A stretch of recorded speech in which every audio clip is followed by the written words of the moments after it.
Are you connecting the Ethernet cable like this? That's wrong! Watch the video to learn the simplest and quickest way to do it. First, measure the length and cut the Ethernet cable.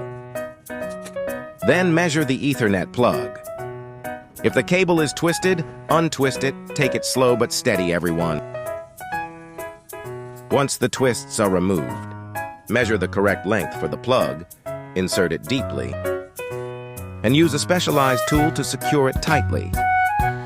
That's it! You've now connected the cable easily.